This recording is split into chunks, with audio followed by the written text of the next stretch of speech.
Hi everyone and welcome to another video. Today I'm at H&H's classic car auction at Millbrook testing ground.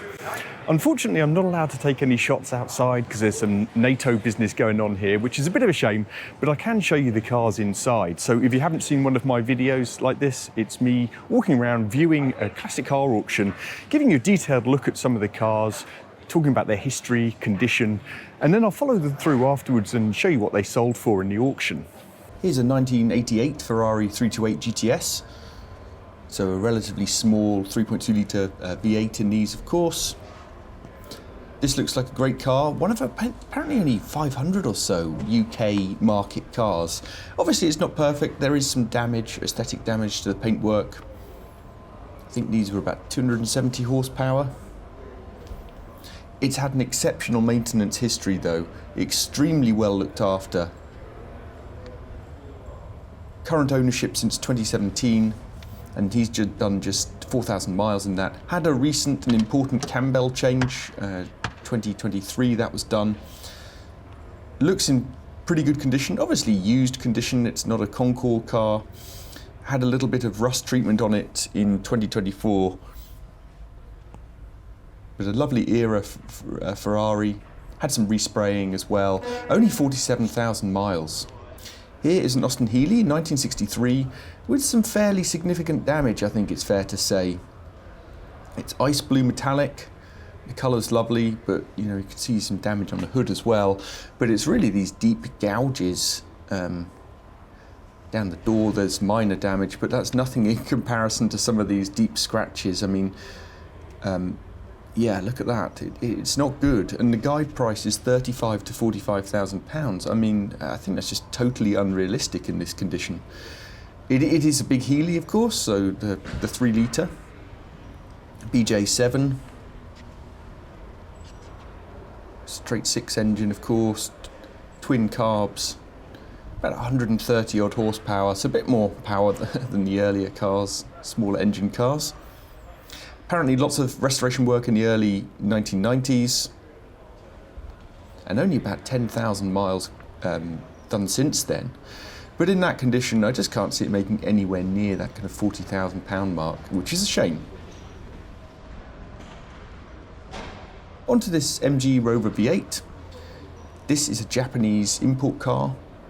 I see a lot of these that are Japanese import. I think they were not hugely popular in the UK, but Japan seemed to buy quite a lot of them. It's not done many miles, I think something like 50,000 kilometres in total. Been owned since 2007. It came back to the UK in 2002. These, of course, was it 3.9 litre V8, 190 horsepower, so fairly nippy. I think 0 to 60 in 5.9 seconds, but again, there's some damage on this paintwork, not quite as bad as that Healey, but obviously those are deep scratches. I do love this woodcoat green colour that they did the RV8 in. You don't see many other cars with similar colours, it's quite distinctive. And a good looking cream leather interior here. The interior looks very nice condition, and this is guided at £18,000 to £22,000, which seems to be what they are usually guided at. It doesn't seem to vary that much. Whether or not they sell or not is a different matter. So starting here with one of my favourite cars actually, a 1964 Rolls-Royce Silver Cloud 3 drop head coupe. So this was not an original Mulliner drop head, which I believe there were just a few tens made of these, and I think they fetch hundreds of thousands, possibly millions. This was something that was converted later. So very interesting car this. It underwent a 30-month conversion to drop head, all kinds of stuff done to it, including bespoke, longer doors. And it took, as I say, 30 months. I imagine the cost must have been many, many tens of thousands of pounds. I suspect this may not even sell for what it cost to convert. All the engine's been overhauled, a 6.2 litre V8 in this, of course. Exterior repainted, it's burgundy over Tudor grey, bright work redone, interior's been retrimmed. It was then brought into this prestigious collection called the Merlin Collection, a private collection in 2019, and has since had a further £24,000 spent on it.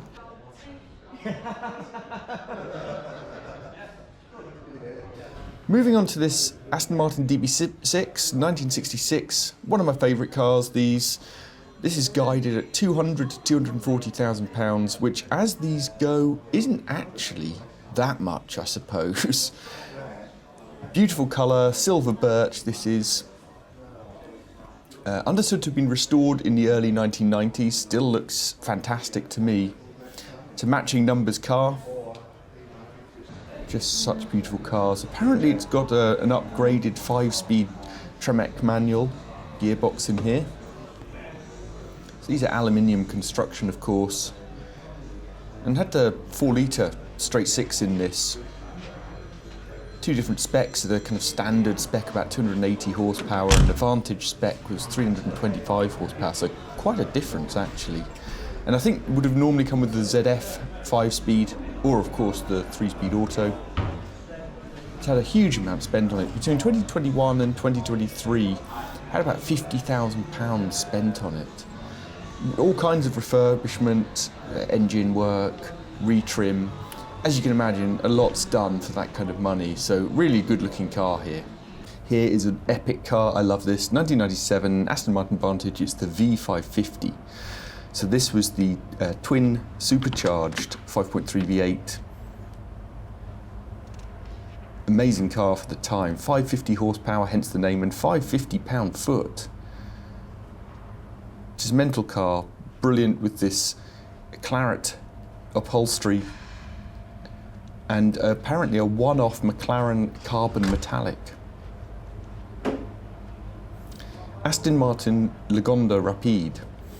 This is guided at 75 to 85,000 pounds. A lot of money, but it's had a huge amount spent on it. In 2013, it was fully restored, including to this new bare metal respray into this colour for £112,000. I mean, wow. So that's a huge amount. It's not going to make anywhere near what it cost for that restoration. Got DB4 underpinnings, this car effectively, but with the 4-litre twin cam straight 6 that was in the DB5. Very interesting cars. Here is just a very quick look at this 1995 Dodge Viper RT10. So these are the crazy 8-litre V10. They were basically started life as a truck engine and then fettled by Lamborghini to give 400 horsepower. Just a ridiculous size of engine that you clearly don't get any longer. US car, came to Britain in 2000, fiberglass body, and only 9,000 kilometres from new. The 2000 Rolls-Royce Silver SERAPH, and what makes this one distinctive is it's only done 16,000 miles, which is amazing. Been owned since 2006, only 2 keepers, full history. It's in the classic peacock blue paint with barley leather interior. These, of course, had a BMW-derived engine. At the same time, or just before this, in fact, the ARNAGE had the BMW twin-turbo V8. This had the 5.4-litre V12, the first 12-cylinder Rolls-Royce since the 30s. And this interior looks exquisite. Really great looking car. Had an extensive recommissioning in just a few years ago for £16,000 and not really been driven since. So a rare opportunity to get such a low miler. Another Rolls-Royce, this is Bentley and Rolls-Royce Corner here.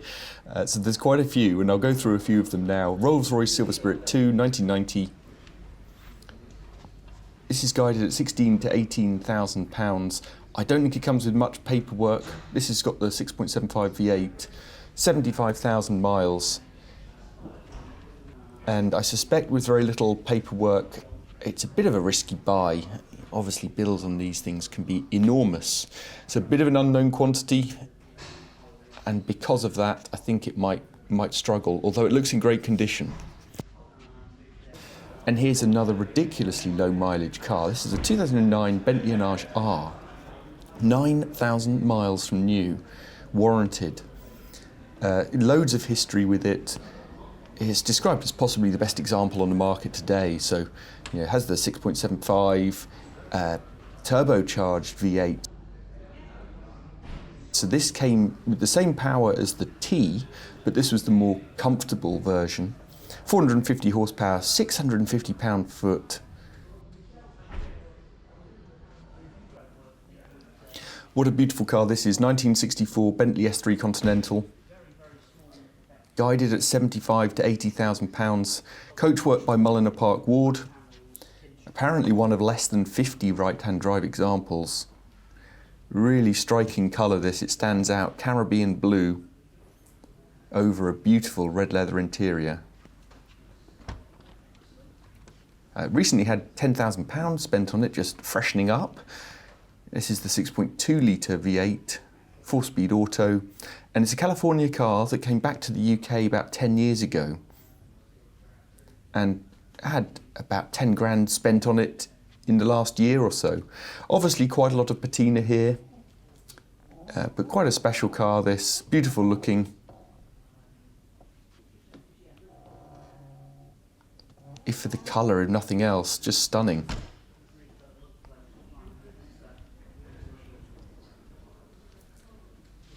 Yeah, I definitely love this. It stands out from the crowd, that's for sure. Quite a rare colour for these, I think. And it's not perfect, but that bright work is good.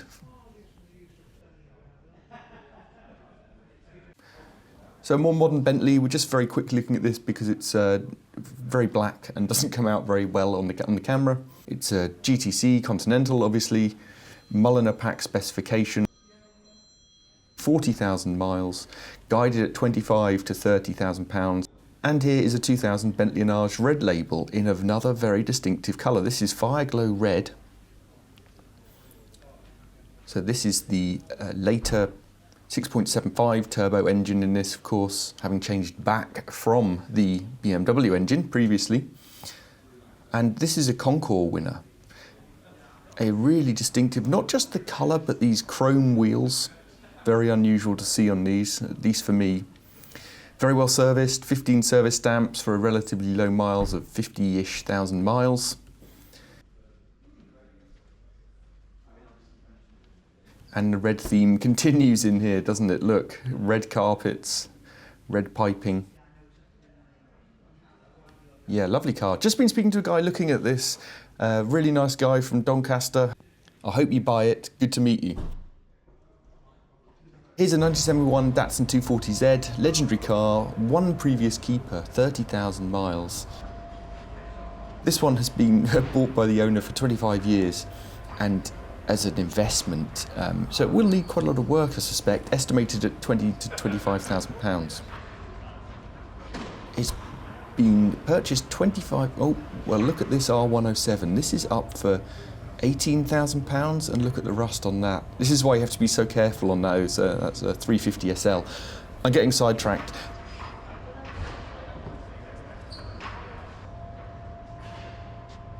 Sierra Sapphire Cosworth in a garish mint green. This has just come out of 25 years of storage as well, but has been recommissioned. 44,000 miles, guided at 18 to 22,000 pounds. Yeah, I think it's got possibly limited appeal in that colour.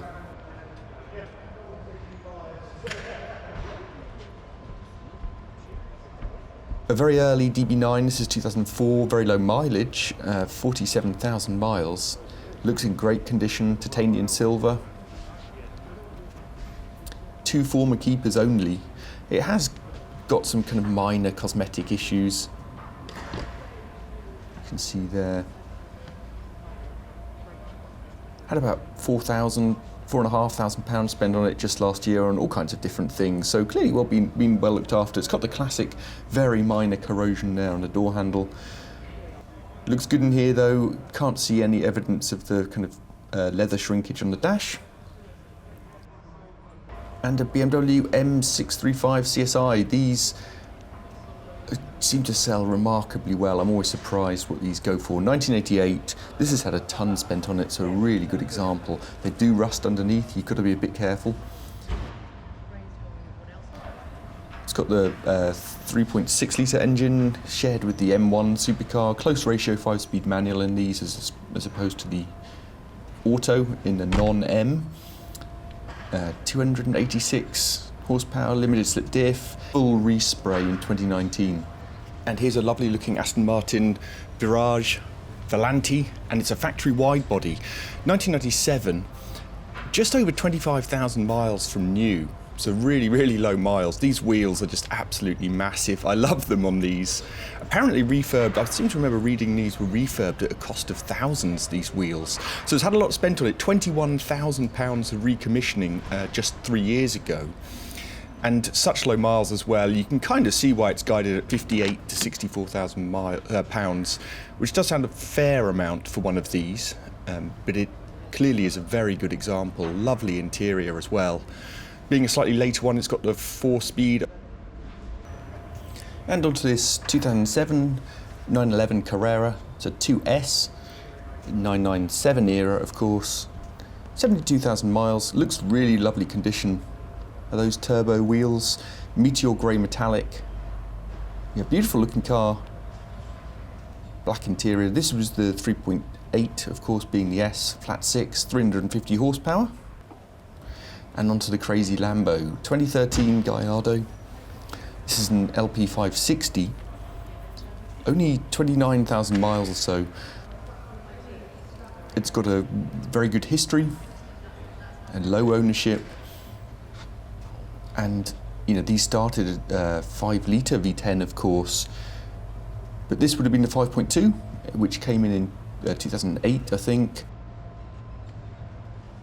560 horsepower, hence the name. Robotised manual, I think, in these. A relatively affordable supercar now. Here's a car that I think might be popular, 2000 BMW Alpina. It's a B10, and this was a time Alpina did things quite differently from their equivalent BMWs. You know, this was E39 era 5 Series, these beautiful Alpina wheels, always distinctive of course, but they did a ton of engine work. I mean, you know, bespoke block, different camshaft and cam profile, high compression, pistons, ported cylinder head. So, you know, they did a ton to it. They don't do that much work anymore, I don't think. 340 horsepower, lovely condition, well looked after. And I think this could be popular, guided at 22 to 26,000. Here's a car that's still on my bucket list, 1986 Daimler 66. 58,000 miles, and this is just crazy because it's had just recently £31,000 spent on it after 2 years of dry storage. I mean, that is nuts. It won't make anywhere near what that restoration costs or recommissioning costs, that's for sure. So someone's going to get a great buy here, I think, and a really good deal. Obviously the 5.3 litre famous Jaguar V12, and it's a Series 3, one of the best looking eras of Jag, in my opinion. Pininfarina design, of course. Is this sage green? I forget what this colour's called, but the interior looks really beautiful as well. I mean, this is top quality car that I don't think will fetch even half what was spent on it in the last year. It's a bit more than I would want to pay for a 66. I'm not saying it's not worth it. So onto the vintage corner here, and I don't know much about these, I'm afraid. Sorry, don't know anything about that, but an interesting car. And onto this 1935 Packard 8, which has had about £60,000 spent on it in the 90s, fully restored. Amazing. A Bentley Mark 6. This has been recommissioned kind of 20 years ago or so and looks lovely. Straight 6 engine. And here's a 1919 Cadillac Type 57. Look at those wheels. 12,000 spent on interior restoration about 5 years ago. A 5.2 litre V8, only 31 horsepower though. And here this Rolls-Royce 1933 2025 with coachwork by Hooper. Incredible looking car. Yeah, lovely to see. I'm afraid I just don't know much about them. A bit of a mixed bag, I would say. Some very, very good looking cars in excellent condition, some that actually sold. The Rolls-Royce Silver Cloud 3 drop head sold, wonderful car that was. The DB6 didn't sell, even though it seemed like a fair price, I thought, for a DB6. And then there's the ones that just seemed like way overpriced for the condition of the car, in my humble opinion, that Austin Healey being a prime example. And some, you know, the VIRAGE Volante wide body, nice looking car, but it's quite a lot of money for one of those. The Aston Martin LAGONDA, they just don't seem to fetch that money. You know, the Rover RV8 wasn't in the best condition to command the price they were looking for, I would suggest. So yeah, quite a mixed bag. What was interesting is some of those more recent, kind of around the year 2000 mark, Rolls-Royces and Bentley, you know, over 50 grand for those. Admittedly, they were excellent examples, but I was surprised how much they sold for, I have to say. Really interesting as ever. I'll be back with loads more auction videos soon. Thank you very much for watching.